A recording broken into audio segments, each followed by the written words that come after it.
March 26, 2022. Dumayo sa Dubai ang ating pambato na tubong Agusan del Sur na si Miel Fajardo o mas kilala sa bansag na Silent Assassin para harapin ng undefeated na pambato ng Argentina na si Agustin Gauto o mas kilala sa bansag na El Avion. Ang kanilang laban na ito mga bossing ay isang 8-rounder lamang, pero nagmumukha itong main event sa tindi ng init ng mga palitan at ng galawan ng ating kababayan na talaga namang napapasigaw talaga ang mga boxing panatiko na nanonood sa mismong laban. Ang pinakamalupit pa mga boss, tila tinatrabaho pa nga ng referee ang laban sapagkat maraming mga pagkakataon na talaga namang mapapatanong ka kung paano nangyari ang mga yon. Katulad na lang mga bossing nung dumampi sa canvas ng ring ang gloves ng Argentinian na si Gauto, pero parang hindi ito napapansin ng referee. Nung mag-umpisa na ang laban, tila pinapatay ng referee ang oras para mas makalikom pa ng lakas ang undefeated na kalaban ng ating kababayan.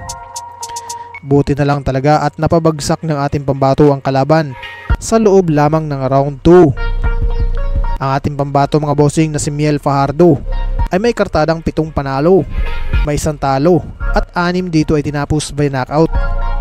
Samantala ang kanyang katunggali naman na si Agustin Gauto ay may kartadang 17 panalo, walang bahid ng talo at 12 dito ay tinapos by knockout.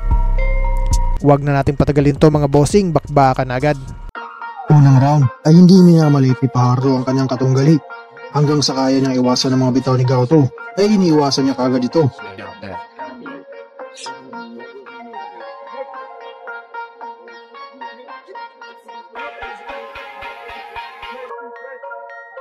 At noong nakakonekta ang bitaw ni Gauto ay siyang sigawan ng mga tao.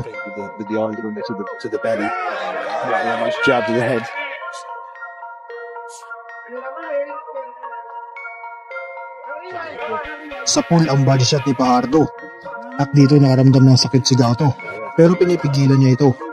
Napansin ng kampo ni Fajardo dahil sa facial expression ng kalaban. Kaya dito na nag-umpisa ang sunod-sunod na mapakawala ni Fajardo. Nakababa na ang depensa ng undefeated boxer kaya open na open ang kanyang ulo.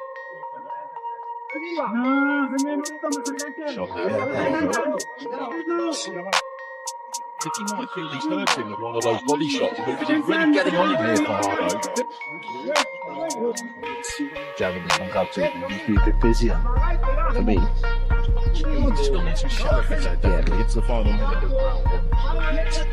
Sharp looking and then the left hook. A lot of a head there from Gauto. They both land at the same time. He's having a good opening round here. Filipino fighter. Already turning into a good right hand there from Gauto.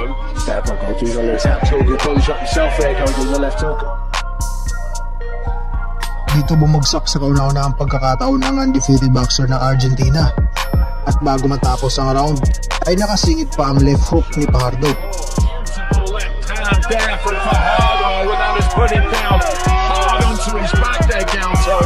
There was one just before that, there was a left to the bottom, he went up top, landed the left hand, and there was almost a nod of approval, and then he did it again, and Gauto was just put straight down. No time left in the round, which is just as well for the Argentinian who stumbles over to the neutral corner in literally enough as we look at the replay. Oh, I don't think it will be, to be honest. It was like he was at the end of the round, but it was he came with that left hook level, didn't he, for Fajardo early in the fight? Just catches him flush. Really did really well done the oh, Round 2. Kakaumpisa pa lang mga idol. Bagsak na naman ang undefeated boxer. Pero ganun pa man, bumibitaw pa rin si Gauto. His knees wide, but down to his knees, the gloves touch down as well, but Fajardo just got to get on top of it. He just needs to stay low behind and then come in with that left hook. Dito na sunod-sunod na kaliwa ang pinapakawalan ni Fajardo at kumukulit na naman ito lahat sa kung saan ang kahinaan ni Gauto.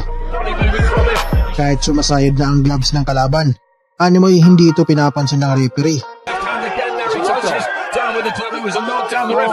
Halatang inaalagaan nito ang undefeated na record.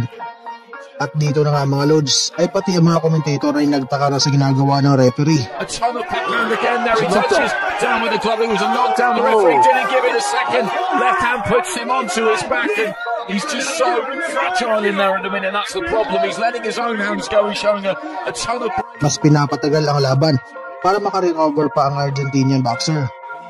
He's letting his own hands go. He's showing a ton of bravery and heart in there, but every time he gets hit clean, he's going to go down, and he's going to get hit clean because he's wide open at times. What's the referee doing? Well, the referee's giving him extra time there. He missed the knockdown. There was a touchdown with the glove which he missed, and then he was put down. Fajardo just looking for... Pangalawang beses na tinukod ng kalaban ang kanyang gloves. Sana itong knockdown, pero hindi na naman pinansin ng referee. It touches down with the glove again and the referee doesn't see it. That's another knockdown. There's been a knockdowns in this, but it's tremendous action, it really is. It is, it's superb. 1 minute 40. Patigasan na ng mukha to, mga lods. Oh, another big left hand, and he's taken those two somehow. He's thrown back himself. He goes down to his knees, more in exhaustion than anything else, but the referee does count him this time. The corner are looking on there, the Argentinian corner. I don't really know how much more of this I would need to see if I were them. This is a critical stage of his career, of course. He's 17-0. Dito na tinapos na ng referee ang laban. Pareho silang napailing sa isa't isa.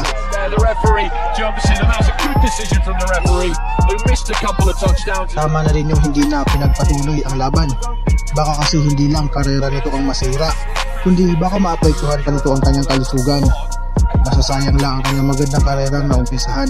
And not just a huge win, pero kung sakaling hindi humantong sa knockout ang laban na to at makakaabot sa decision, malamang alam mo na siguro ang resulta.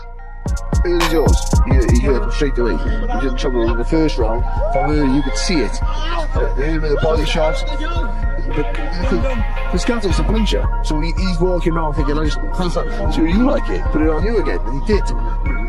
It's a horrible left hook, it really is. But I think... Hanggang dito na lang muna ang ating video ngayon mga boss. Kaya kung ngayon ka palang napadpad sa ating munting channel, mas maganda kung nakasubscribe ka na para lagi kang ma-notify sa ating mga bagong uploads. Maraming salamat sa inyong walang sawang suporta. Mabuhay, ingat po, and God bless!